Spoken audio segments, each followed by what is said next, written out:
欢迎来到智慧宇宙。在节目开始前，记得按下订阅并开启小铃铛，就能收到最新最快的节目通知。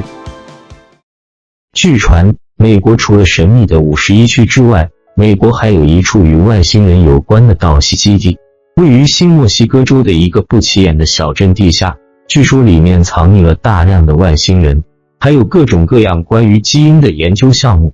而小灰人就是这个基地的常驻外星生命。这些外星人可能是罗斯威尔事件中降临地球的，也有可能是早就来到了地球，并暗中帮助美国。人们都知道美国51区外星人基地，但是却对美国另一处外星人基地盗隙基地少有耳闻。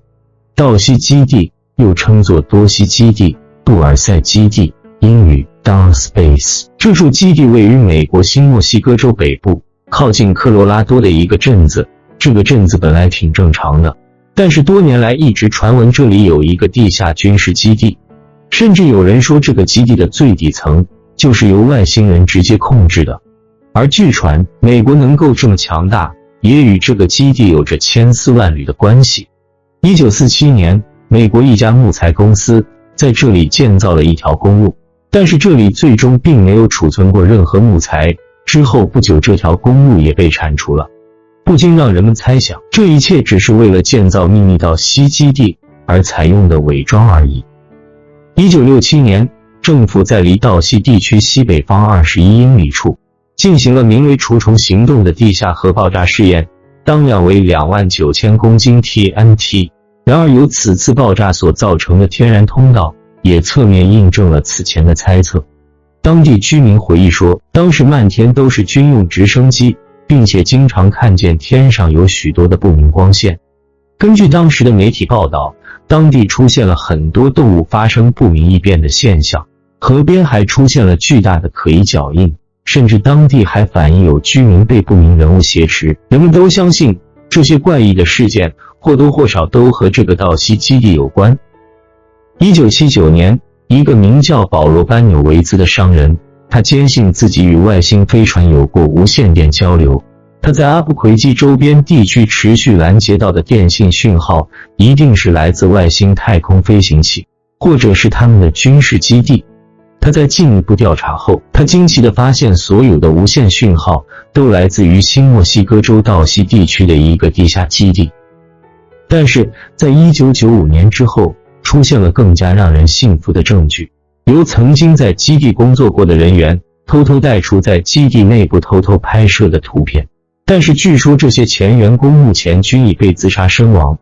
所有的盗隙基地内部照片全部来自于一名叫菲尔施奈德的美国地质工程师，但是在1996年1月，他被发现死在自己家的浴室内，颈部被钢线紧紧缠上，身上呈现多处淤伤，明显被谋杀。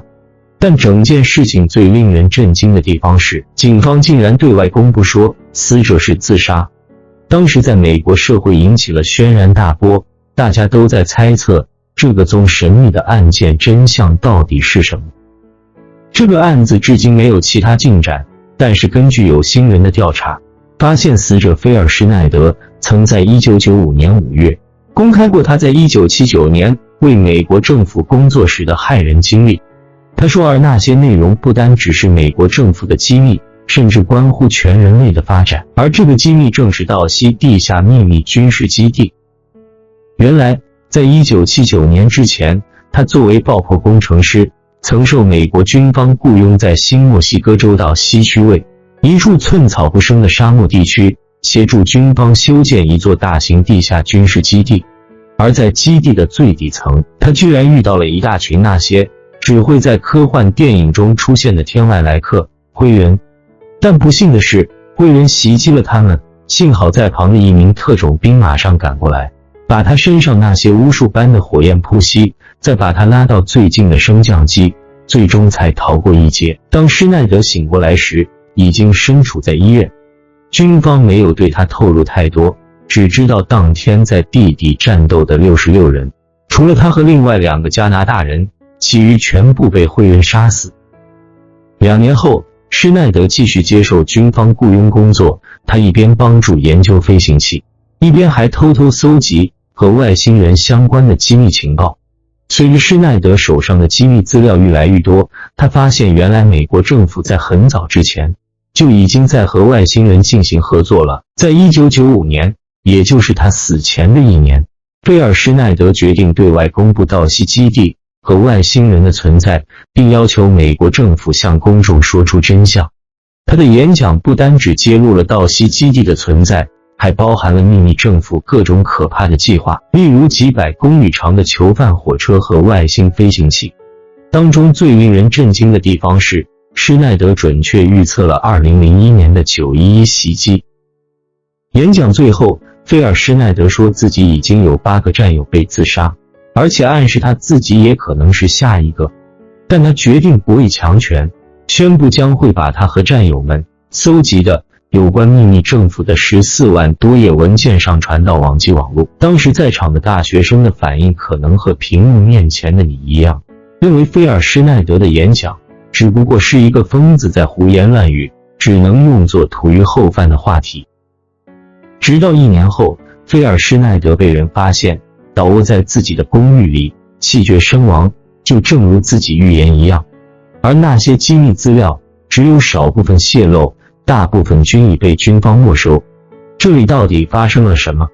看起来这里应该是发生了很多的事情，但因为这个基地始终都没有被政府公开，仍处理极高的保密状态。但是那里究竟只是一个军事基地，还是人类与外星人合作的研究所呢？